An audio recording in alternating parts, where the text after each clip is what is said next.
¿Ustedes se imaginan ese tipo de amor? Cualquiera de los que tiene aquí una pareja, que está casado o que está en pareja, lo que sea, usted lo que va a querer justamente es la fidelidad, ¿no? Que cuando tu pareja no está con vos, no va a estar mirando a otras o a otros. Bueno, eso mismo es lo que nos pide el Señor. Y el problema es que a veces los creyentes, cuando salimos de la iglesia, nos quitamos el anillo. Y empezamos a vivir nuestra vida lejos del Señor. Empezamos a tomar nuestras decisiones y después venimos a la iglesia y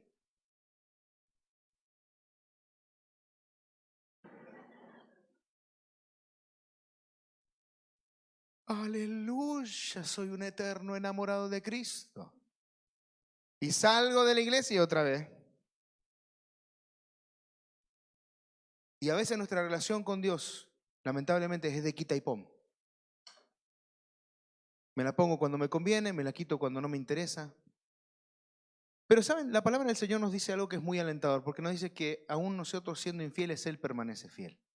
¿Sabes? Él no se saca el anillo de su compromiso contigo. Tú no eres su hijo cuando a Él le conviene. Cuando tú lo aceptas, Él te acepta. Y para Él siempre vas a ser su hijo. Aunque estés en el lodo, en el fango, te hayas apartado de Él y estés metido ahí lo más y pidiendo algarrobas, seguís siendo su hijo. Pero mi querido hermano, recapacitemos como iglesia. No esperemos a estar pidiendo algarrobas para volver a Dios. Quedémonos en casa y estemos con Él. Apocalipsis 2, versículos del 8 al 11. Vamos a leerlo entero, que es el mensaje que Dios le da a la iglesia en Esmirna. Dice, y escribe el ángel de la iglesia en Esmirna, el primero y el postrero, el que estuvo muerto y vivió, dice esto: yo conozco tus obras y tu tribulación y tu pobreza, pero tú eres rico, y la blasfemia de los que se dicen ser judíos y no lo son, sino sinagoga de Satanás. No temas en nada lo que vas a padecer.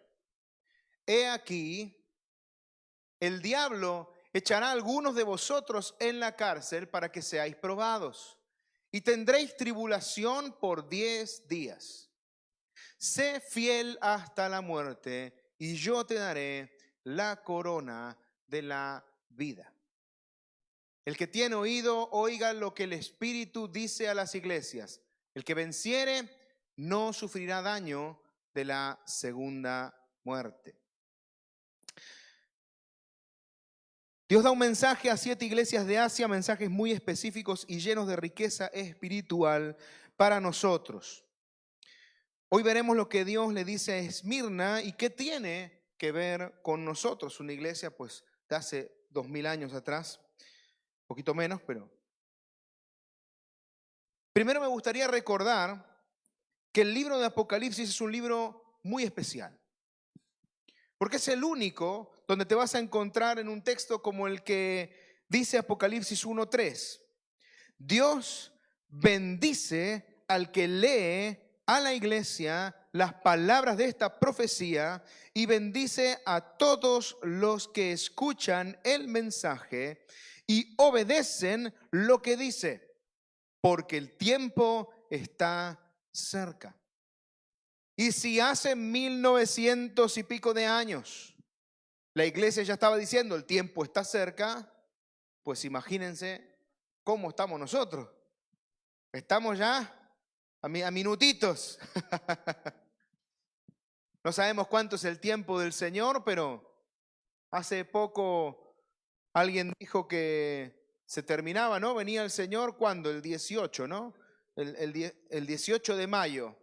No vino, che. Por eso nunca me arriesgo a decir fechas. Porque el Señor tuvo a bien decirnos que nadie sabe ni el día ni la hora. Así que mi querido hermano, la idea es que estemos preparados para cuando venga el Señor. A lo mejor no terminamos la predicación de hoy. No lo sabes. Quizás hoy se nos trunca el viaje a Amposta y de repente de camino. El problema sería que estés de camino a Amposta, se vaya el conductor y tú te quedes.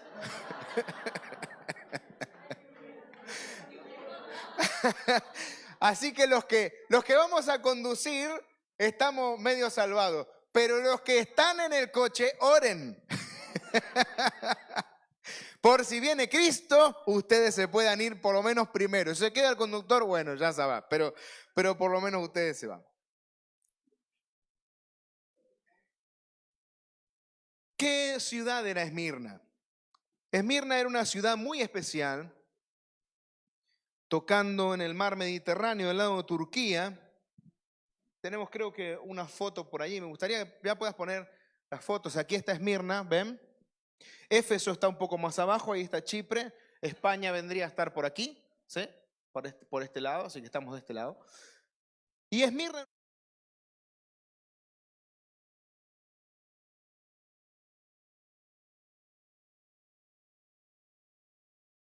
como ahora, pero Esmirna no solamente era una ciudad, sino que era una ciudad provincial. Las ciudades provinciales son ciudades que eran principales de los demás pueblos que estaban alrededor. Usted ahora va y tiene ayuntamientos en todos los pueblos. En aquella época, pues imagínense, el gobierno estaba en la ciudad provincial y el gobierno de toda la región de Esmirna estaba en esa ciudad. Era muy importante. Era una ciudad pues de costumbres paganas, era una ciudad romana, conquistada por Roma, así que era una ciudad colonia. Y en el año 26, después de Cristo, el emperador Tiberio César erigió un templo. Bien, no se sabe si es este, pero algunos dicen que este podría ser el templo que erigió Tiberio César.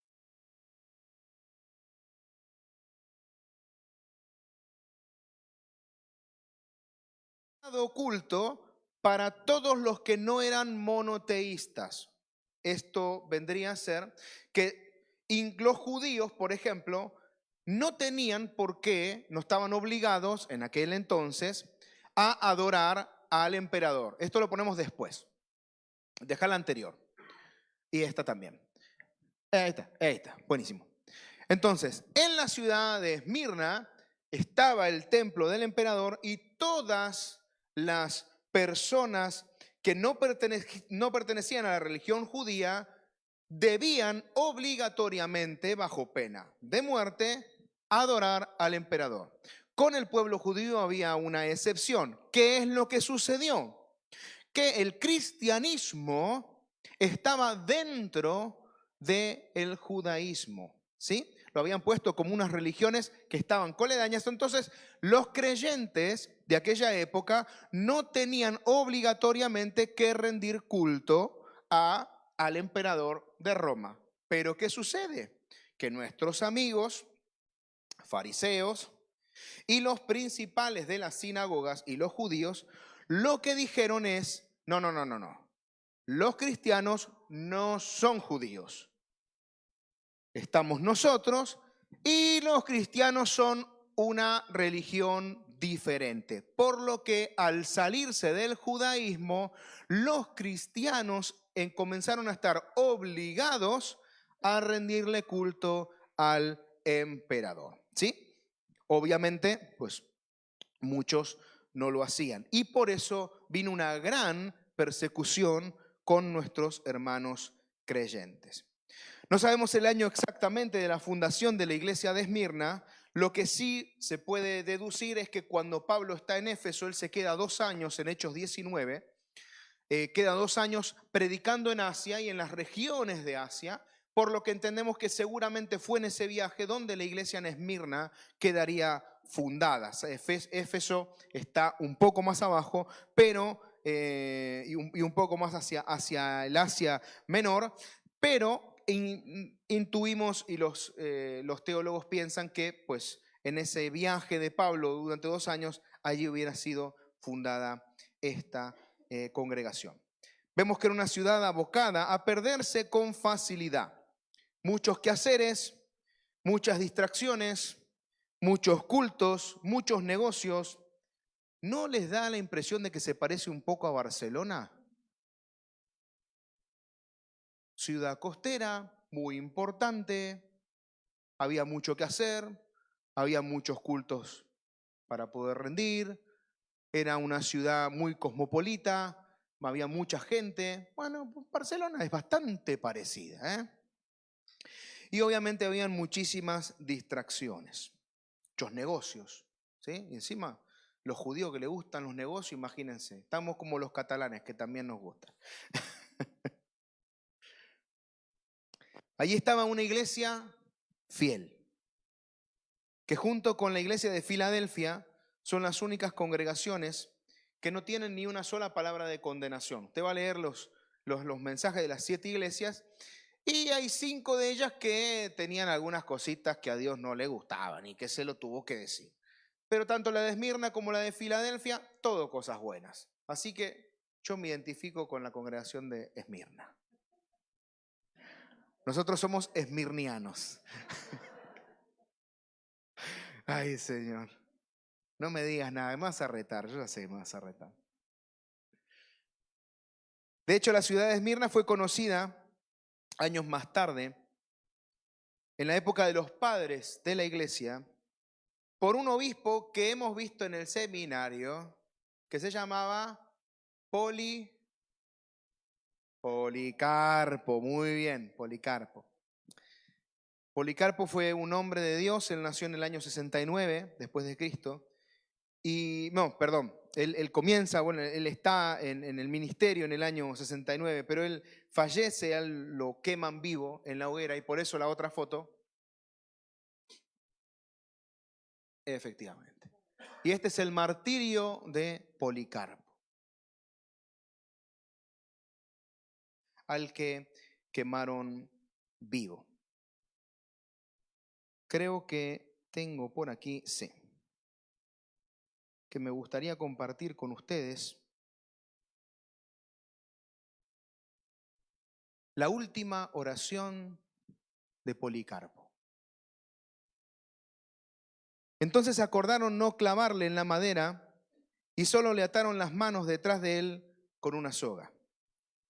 Preparado en esta manera para el sacrificio y puesto sobre la leña como un cordero en holocausto, empezó a orar a Dios diciendo: Oh Padre del bendito Hijo amado, nuestro Señor Jesucristo, por medio de quien hemos recibido la sabiduría salvadora de tu santo nombre, Dios de los ángeles y todas las criaturas,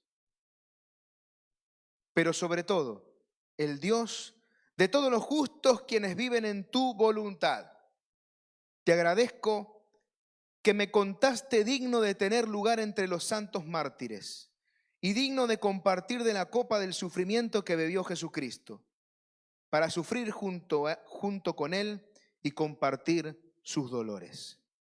Te ruego, oh Señor, que me recibas este día como una ofrenda de entre el número de tus santos mártires, como tú, oh Dios verdadero, para quien el mentir es imposible. Me preparaste para este día y me avisaste de antemano, ya lo has cumplido. Por esto te agradezco y te alabo sobre todo hombre, y glorifico tu santo nombre por medio de Jesucristo, tu Hijo amado, el sumo sacerdote eterno, a quien junto contigo y el Espíritu Santo sea la gloria ahora y para siempre. Amén. Minutos más tarde, Policarpo sería quemado vivo en una hoguera.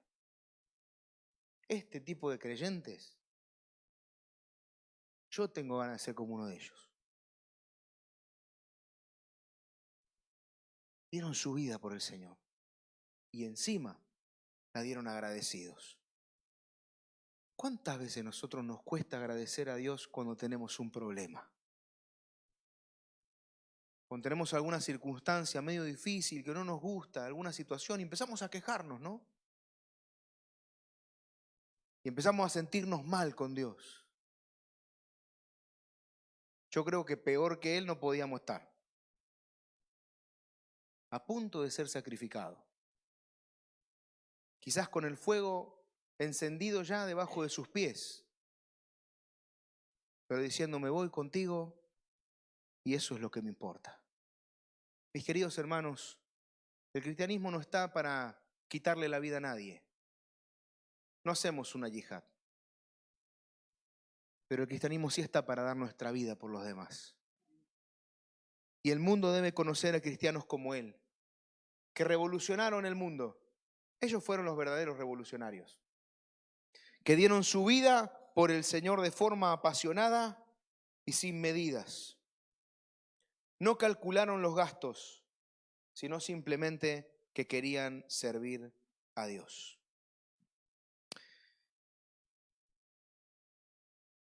Así que de Esmirna salieron buenos creyentes, ¿eh? Se ve que el mensaje de la iglesia de Esmirna caló. Alguien las habrá dicho, ¿no? Se ve que eran hermanos fieles, porque hay que ser fiel para animarse. Antes de condenarlo a muerte, le pidieron que negara al Señor y que negara que Jesús era el Señor y que pues él confesara que Tiberio César era su Señor. Y Policarpo dijo, hace 86 años que sirvo a Dios y ustedes ahora quieren que cambie de Señor. Seguiré sirviendo a mi Dios y nunca cambiaré de parecer. Así que por eso fue condenado pues, a la hoguera. Como él, muchos, como él muchísimos, que dieron su vida por el Señor y dieron su vida por la iglesia. Muchos que se sacrificaron para que muchos de sus hermanos pudieran huir. Muchos que decidieron ponerse al frente para que otros que estuvieran atrás pudieran irse de las ciudades y poder predicar en otros lugares. Mis queridos hermanos, la iglesia era una sola. Seguramente con sus conflictos. Miren, el jueves estuvimos dando el seminario y estuvimos viendo el primer viaje de Pablo. Y en el primer viaje de Pablo tuvo sus controversias. Y al final de todo, cuando van a comenzar el segundo viaje, Pablo quería llevarse a Silas y Bernabé quería llevarse a Marcos. Sí, pero Marcos había abandonado el barco antes ¿no? En el primer viaje, Marcos medio como que se fue a su casa, hizo sus cosas y no le gustó mucho eso a Pablo. Entonces hubo una peleita entre ellos. Pero si hay algo que yo sé del apóstol Pablo y de Bernabé por sus cartas y por cómo obraron, es que yo estoy convencido de que si Pablo hubiera tenido que dar su vida por Bernabé, lo hubiera hecho. Y si Bernabé hubiera tenido que dar su vida por Pablo, también lo hubiera hecho. Porque era una iglesia que era una sola. Era una iglesia que estaba unida y eran hermanos que estaban unidos porque sabían y conocían a Cristo. Si la iglesia hoy está dividida es porque justamente nos conocemos más a nosotros mismos de lo que conocemos a Dios. Nos empezamos a mirar más entre nosotros que lo que tenemos en común. Durante muchos años yo hay muchas cosas que no estoy de acuerdo. Sí, es cierto, no estoy de acuerdo con muchas doctrinas de muchas congregaciones con las que yo, la verdad, que no comulgo. Pero no me congrego ahí, congrego acá. Ustedes son los hermanos más cercanos, mi familia más cercana. Pero la iglesia de hoy tiene que empezar a comprender que no hay dos iglesias, ni hay tres. Que no hay denominaciones y que el Señor no ha puesto el cielo por parcelas. El Señor no ha hecho una parcela para Ríos de Vida, una parcela para Peniel, una parcela para Gilson, una parcela para el catolicismo, una parcela para los judaizantes, otra parcela para los... No. El cielo es para toda la iglesia del Señor. Y todos juntos, como una sola iglesia, vamos a estar con Él. Estos hermanos lo entendían y por eso daban su vida. Porque no conocían otro camino. No tenían otro pastor. No tenían a otro que le dijeran, ¿sabes qué? Negalo a Cristo, total, Él te va a perdonar. Después vos te seguís congregando y ya está, el Señor te perdonará. Si no era gente decidida, gente que miraba de frente a la muerte y sabían que lo único que les esperaba del otro lado era el Señor. Mis queridos, todos vemos la muerte como algo horrible. Pero ¿qué tal si empezamos a desvelar ese temor que tenemos a la muerte y empezamos a aceptar la vida de Cristo? Porque Él dice que Él vino a liberar a todos aquellos que durante su vida estaban sujetos al temor a la muerte. Vino a cambiar ese temor para que podamos mirar la muerte de frente, mirarla de cara y decirle, lo único que me espera del otro lado es Cristo con los brazos abiertos. La acepto, no la busco. Ahora se van a ir buscando la muerte. No vamos a ser tan locos. Mientras estemos, hagamos como Pablo, mientras estemos en la vida, nuestro vivir sea Cristo. Nuestro morir es ganancia, pero nuestro vivir sea Cristo. Dios siempre hace su carta de presentación. Recordemos que el diablo puede vestirse de ángel de luz, pero nunca podrá hacerse pasar por Dios. Conocer la voz de Dios es crucial para no ser engañados. Si se fijan, lo primero que le dice a la iglesia en Esmirna es, yo soy el primero, soy el último, soy aquel que murió y vivió. Eso es algo que el diablo nunca te va a poder decir. Porque el diablo puede imitar a un ángel, pero jamás puede imitar a Dios. Tiene permiso de ninguna de las maneras. Y por eso es importante que tú sepas cómo es la voz de Dios. Pero ¿cómo vas a escuchar la voz de Dios si no la lees a diario? ¿Cómo vas a poder comprender que un mensaje que estás recibiendo en tu vida puede ser algo de Dios si nunca estás en contacto con la palabra de Dios?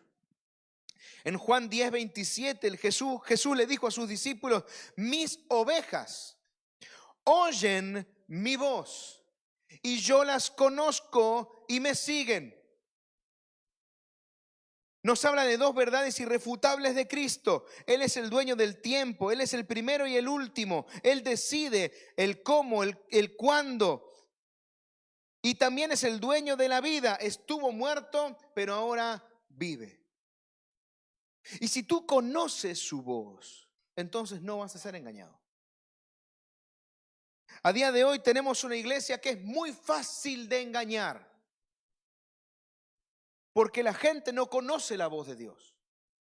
Entonces viene un profeta X o viene un pastor X, un pseudoapóstol X, Y y Z, y empieza a meterle cosas en la iglesia que nunca pertenecieron ni a la vida ni a la piedad. Y como no sé si como ovejas, pero es más como cabras, más que ovejas, porque se van detrás de esa estela de promesas que son mentira, que son promesas mentirosas.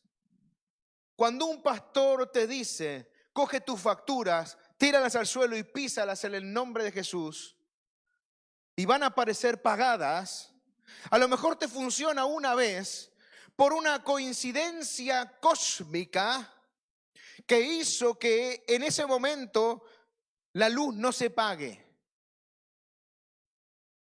Pero mi querido hermano, si tú tiras las facturas y no las pagas, lo más probable y seguramente que al cabo de unos días, cuando llegues a tu casa, si se te descongeló la nevera, es porque no pagaste esas facturas. Eso se puede hacer una vez.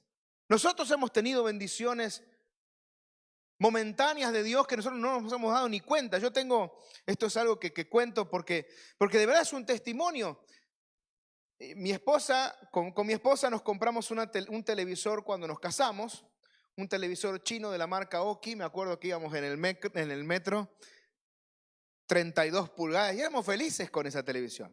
No sé cuántos años tuvimos esa televisión. Pero, bueno, soy un hombre y a los hombres nos gustan las cosas grandes. Y los televisores, mientras más grandes, mejor. ¿O no? Varones que están acá, podemos entender eso, ¿no? No se me escondan. O se me esconden porque están las mujeres al lado, ¿viste? Como que no, yo, mi amor, yo con la de 24 pulgadas soy feliz. Esa de 14, la del tubo largo, esa. Mentira, no os gusta, ¿eh? 80 pulgadas. Mira, si tu amigo del alma tiene una de 83, vos querés una de 85. No está mal que desees una televisión grande, siempre y cuando te la puedas permitir, y seas fiel al Señor y seas fiel con los pobres. Esta es de 55. Dos además. Pero recuerdo que llegó una época, bueno, ya las teles las teníamos pobrecitas, fueron para un lado, para el otro. Yo además pinté una de blanco, o sea, un desastre fue lo que hicimos con esas televisores. Nos regalaron una y bueno. El tema es que ya habían pasado por la casa bíblica, los jóvenes la habían roto toda. Dije, bueno, Señor, me toca comprarme una tele. Yo tengo ganas de tener un buen televisor. Y bueno, salió una promoción de Orange, recuerdo, y digo, bueno, pues ¿saben qué? Voy a comprar la tele. Y me compré una tele y tenía que pagar 24 euros de cuota cada mes durante un tiempo y me compré la tele que me gustaba. Una tele de 58 pulgadas que se veía preciosa, ¿no? Y me gustaba, y bueno, está bien. Pagamos 2 cuotas. A la tercera cuota, yo veo que no me vienen los 24 euros. Dije, si ellos no lo reclaman, oye, yo tampoco me voy a poner ahí. No voy a insistir tampoco.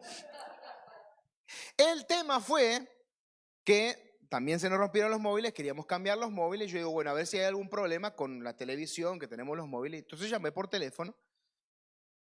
Y cuando llamo por teléfono, hablo con la operadora y le digo, oye, mira que tenemos un tema, el televisor que estamos pagando. ¿Y qué televisor? Le digo, nosotros llevamos, bueno, hace unos meses que hemos comprado un televisor, que ustedes nos han financiado y estamos pagando. Dice, pero aquí nos sale que usted tiene un televisor, pero ya está pagado. Yo no lo pagué. ¿Puede haber sido un error informático? Bueno, es un error informático que ha durado más de 6 años, porque hace 6 años que tengo ese televisor. Nunca me han reclamado nada. O sea, Dios puede hacer esas cosas. Ahora, nunca dejé de pagar una factura de Orange. Porque uno tiene que ser fiel con sus compromisos, mi querido hermano. Usted firma, usted cuando va a hacer un contrato con la luz o con el gas o con el agua, usted está firmando un contrato, por lo que usted se ha comprometido a pagarlo. Entonces, ¿cómo es que Dios nos hace romper nuestros compromisos? Ese no es Dios, mi querido hermano, porque Jesús le dijo a los discípulos y a los que estaban alrededor, dad al César lo que es del César y a Dios lo que es de Dios. Jamás Dios te va a decir que rompas tus compromisos en aras de que tú puedas hacer tu vida rompiendo tu palabra. Así que es mentira eso. Si ustedes le predican eso, es mentira, mi querido hermano. Que te funcione una vez no significa que sea una verdad irrefutable de Dios. Por lo que tenemos que conocer la voz de Dios y reconocerla también. Y saber cuándo Dios nos está dando una oportunidad y cuándo la oportunidad nos la está presentando el diablo para alejarnos del propósito de Dios. Hay muchos creyentes que están viviendo una vida totalmente alejada de Dios porque un día decidieron escuchar a Satanás y no a Dios.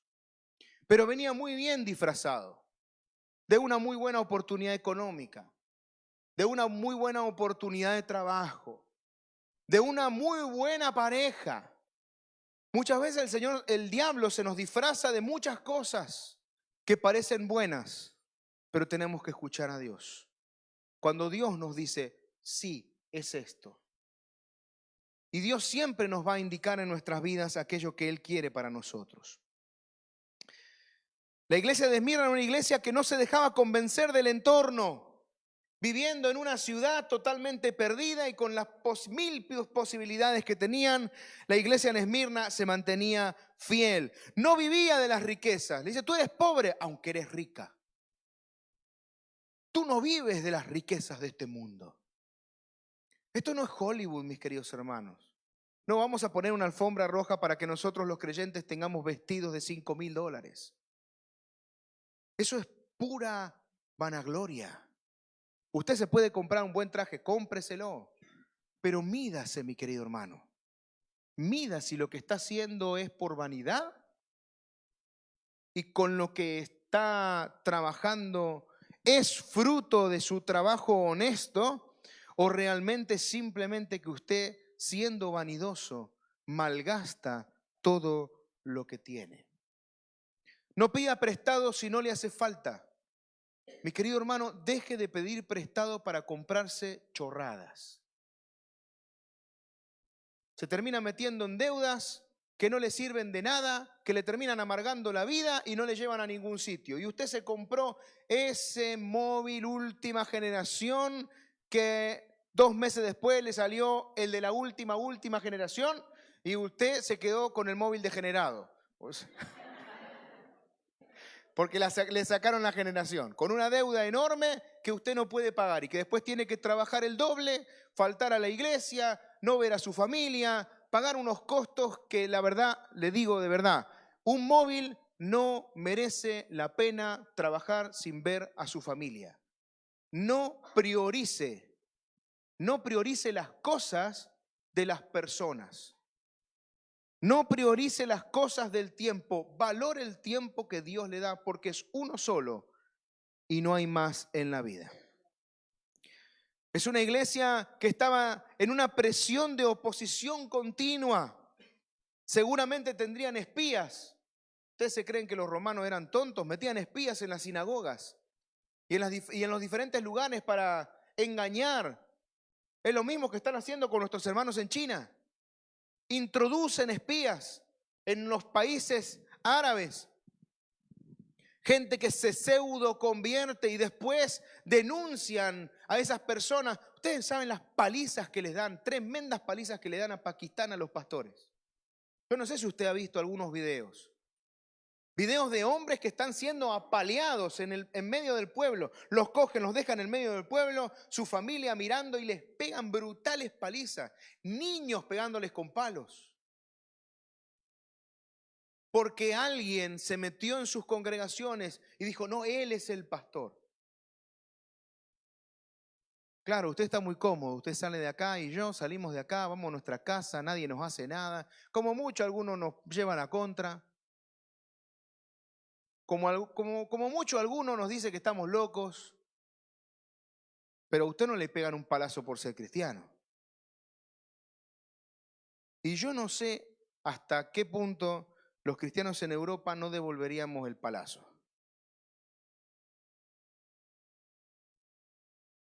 Una iglesia que intentaba ser engañada, perdiendo el rumbo, la dirección encomendada por Dios, la misión que debían cumplir.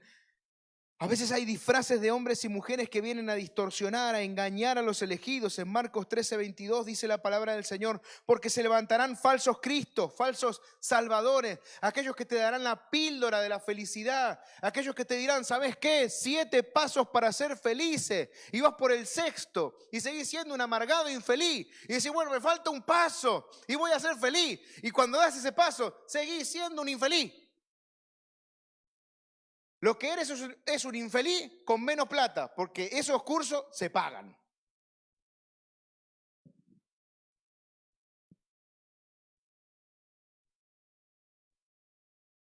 Una iglesia que debía ser valiente en medio de la prueba.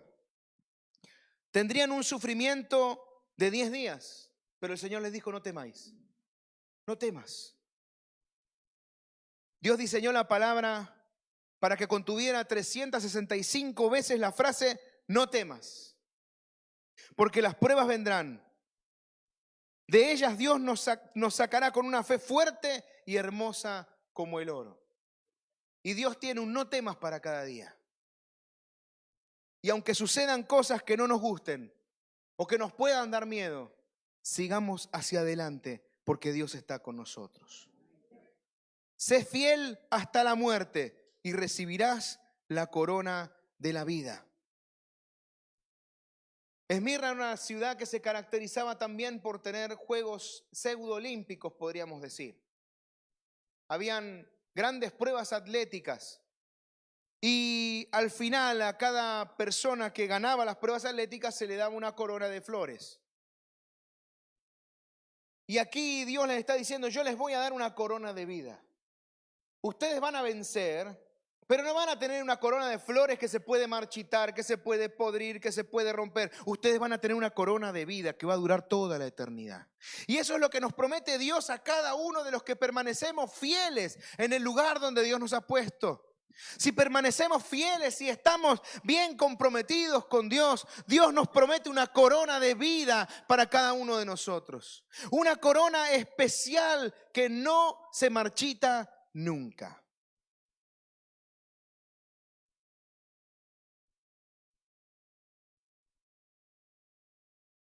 Y no sufrirá daño en la segunda muerte.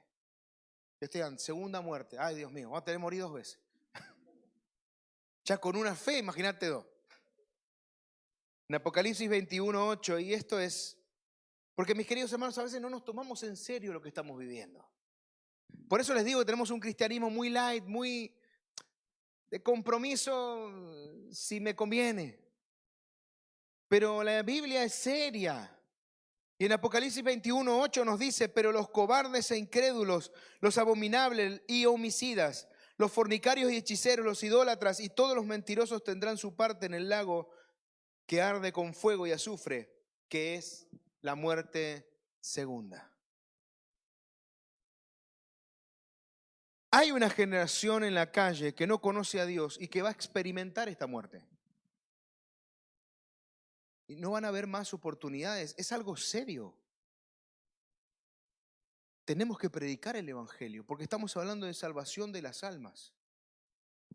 De personas que si no se arrepienten, si no vuelven sus pasos, si no dejan de dejar de mirar a Dios y dan la vuelta y empiezan a mirar a Dios en sus vidas, puede ser con muchas probabilidades que terminen en ese lago de fuego. Y yo no quiero eso para nadie, ni siquiera para mis peores enemigos. Un poquito de sufrimiento, bueno. Oye, que te salga un samañón, bueno, podemos permitirlo. Una verruga molesta, bueno. No vamos a ser tan buenos que queremos todo lo bueno. Entonces, de vez en cuando algún deseo así medio malicioso tenemos, pero desear que alguien esté eternamente perdido.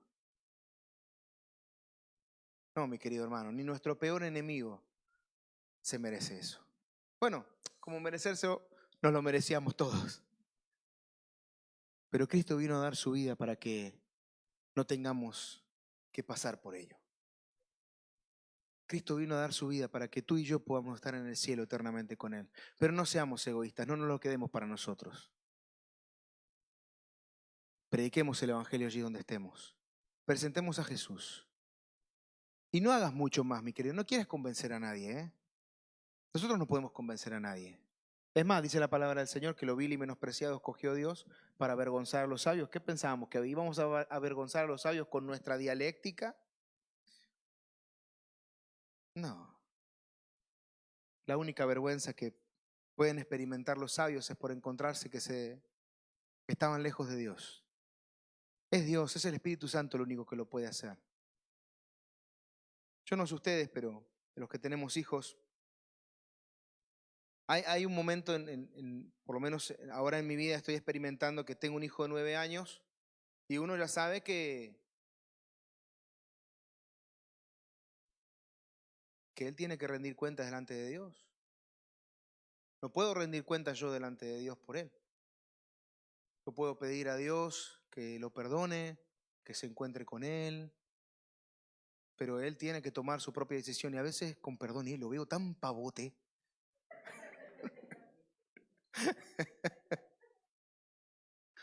¿No le pasa a los padres, a ver? Que tienen un momento nuestros hijos que son tan pavos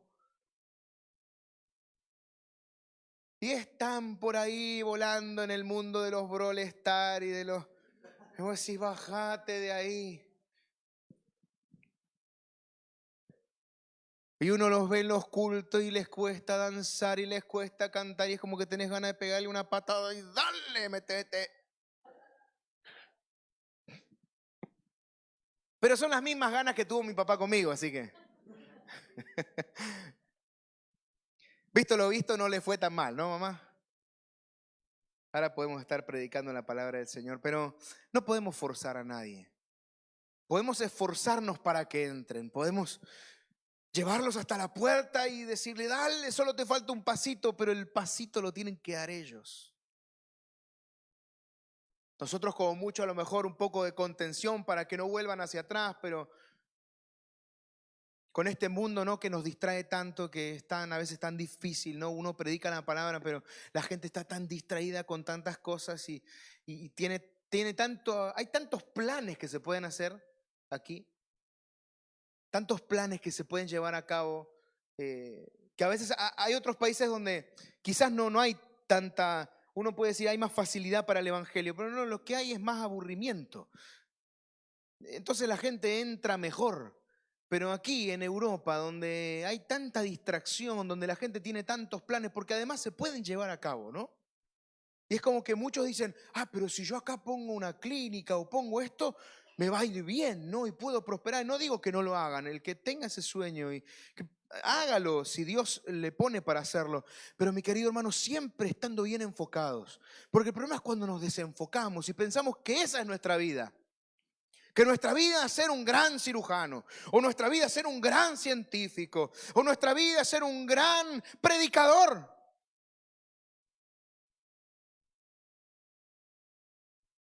Ese no es el objetivo. La vida eterna es conocer a Dios. ¿Saben cuántos predicadores 25 años después de predicar entregaron su corazón a Cristo? 25 años después de predicar. Semana sí, semana también. Predicar acerca del amor de Cristo y 25 años después entregaron su corazón al Señor. Hacían llamados. La gente se entregaba por cientos y ellos todavía no habían entregado su vida a Jesús.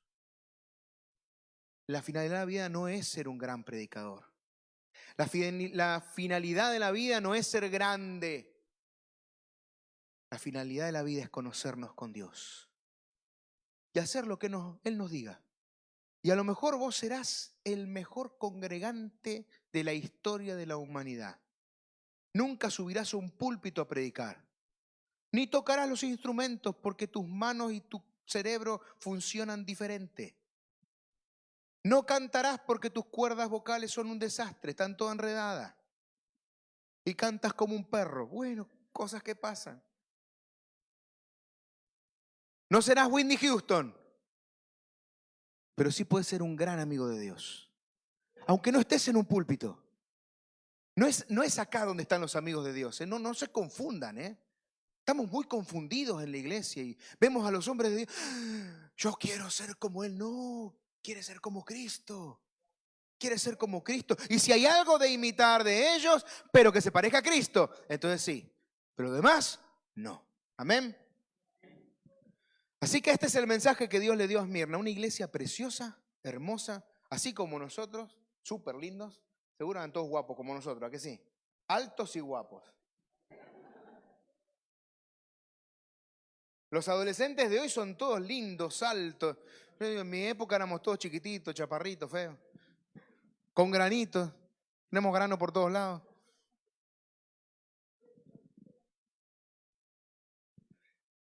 Te doy gracias. Te doy gracias, papá.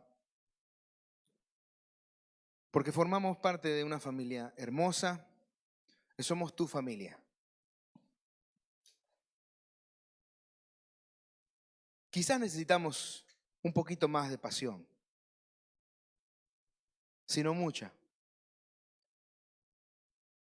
Pero Padre, te ruego que tú despiertes nuestro espíritu como despertaste el espíritu de Josué, hijo de Josadac, como Zorobabel. Y empezaron a hacer tu obra y empezaron a hacer lo que tenían que hacer por amor a tu nombre. Te ruego, Señor, que en esta mañana nos ayudes a poder crear un ambiente de fe, donde tus hijos y tus hijas podamos orar por los enfermos y que sean sanados. En esta mañana, si hay alguien enfermo en este lugar, tu sangre en esta mañana tiene poder. Creemos en el poder de tu sangre. Pero primero creemos en el poder de tu sangre para salvar, para salvación. Así como hiciste con el joven paralítico, tus pecados te son perdonados. En esta mañana, si hay alguien enfermo, pero que primero no te ha conocido, en esta mañana te ruego, preséntate y que te conozca, Señor. Que esa persona pueda llegar a conocerte en esta mañana. Y para que puedan ver que tú eres Dios ahí en el cielo, se obre y se opere un milagro en esta mañana en el nombre de Jesús. Te ruego por mis hermanos, por todos aquellos que vamos a viajar a Amposta, Señor, para que tú nos cubras con tu sangre, para que tengamos una reunión bendecida allí en Amposta.